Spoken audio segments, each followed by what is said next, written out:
Thanks.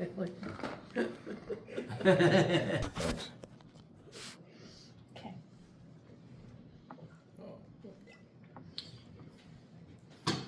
First off, thanks for joining me on this speech about Stalag Luft 1.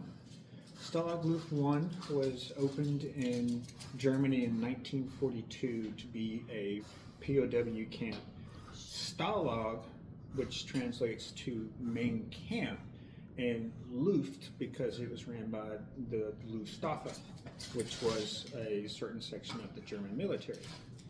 Now, the reason this became interesting to me over the years was my grandfather was a B-17 pilot. He was a lieutenant, and during a bombing run, he was shot down over Germany. Him and his co-pilot were the only people to survive from his plane. And when they parachuted out of the plane, they each lost a boot.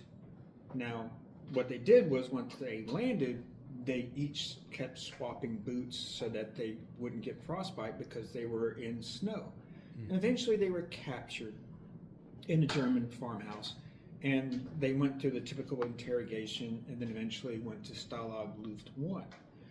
Now there was Stalag Luft 1, 2, 3, 5, and 6, and they all held different numbers of prisoners.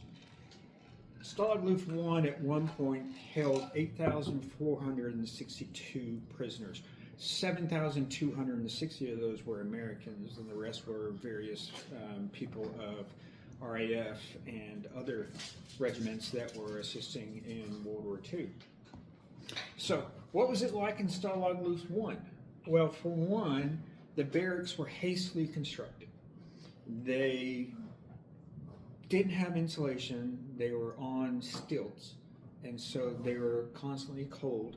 The bunks were 3 per barrack, and there's a list that they kept of everyone that was in the barracks for each building. So it was marked with severe boredom. However, they were treated fairly well compared to other places in World War II. During World War II, the Stalag Luft 1, they were able to do sports. They were able to play baseball, they were able to play basketball, they were able to do some things, but they still went through periods of starvation where they weren't being treated very well because the Germans, especially towards the end of the war, were focusing all their resources on their own people, and they knew they were about to end. So during that time, some interesting things happened. One of them was an interesting tradition where soldiers would trade emblems with other soldiers. So the Germans and the Americans would trade emblems. One of those would be, an example is like this. So what they would do is they would say, I'll give you a patch off my uniform if you give me a pack of cigarettes. And the bartering went back and forth.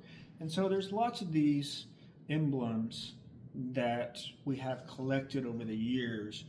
And most of them are from the flak school, because the flak school that Germany had was just about a mile away from Stalag Luft 1. This piece right here is called Slag. This was part of the road that went into Barth, which is where Stalag Luft 1 was. There's a pretty good chance that my grandfather may have walked on that stone when he was captured and taken into the POW camp. So that's an interesting piece to keep around. In this camp, there were 4 East Texans that were in Stalag Luft 1. And those are the 4, my grandfather being on the lower left. So there were other people that would stay together and say, you're from Texas, I'm from Texas, and they would share their stories and do things like that.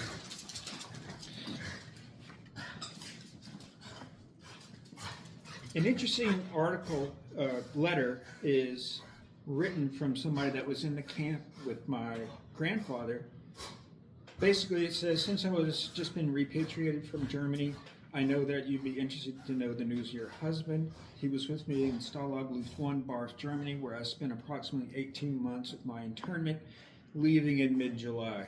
He's very well in cheerful spirit. The boys have basketball, volleyball, football teams, dramatic clubs, orchestras, libraries, and so on, and in this manner spend most of their time.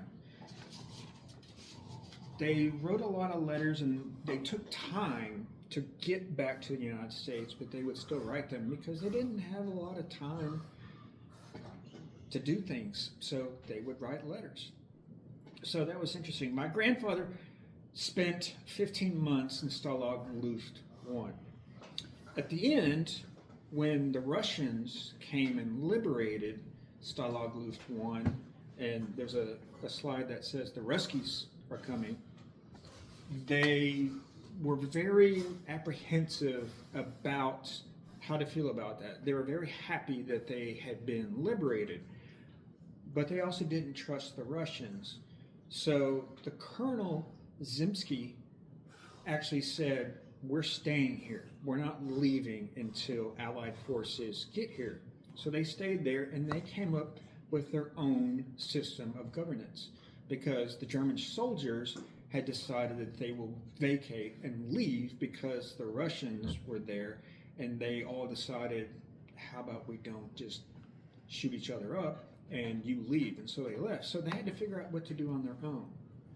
So a lot of their meals were very bland, potato soups and very mild flavored things, and towards the end of the war they were very hungry because they basically stopped feeding them. Towards the end, when my grandfather was back at home, an interesting thing that happened with that was, and it's something that I am saddened about, he would never talk about it. The one time he was asked about it, he got angry and said, I ain't no hero. And it was only until his passing that we found his medals. He had hidden them and didn't tell anybody about them, and he wouldn't talk about it. It was only until we found someone in Shreveport that was in Stalag Luft 1 with him that he recounted the stories of it. He just wouldn't talk about it. And that's something that is actually common with World War II POWs. They felt shame in being captured. And that's too bad because I really wish I could have had time to talk to him about the stories, but he wouldn't do it. So that's a brief story on Stalag Luft 1. Thank you.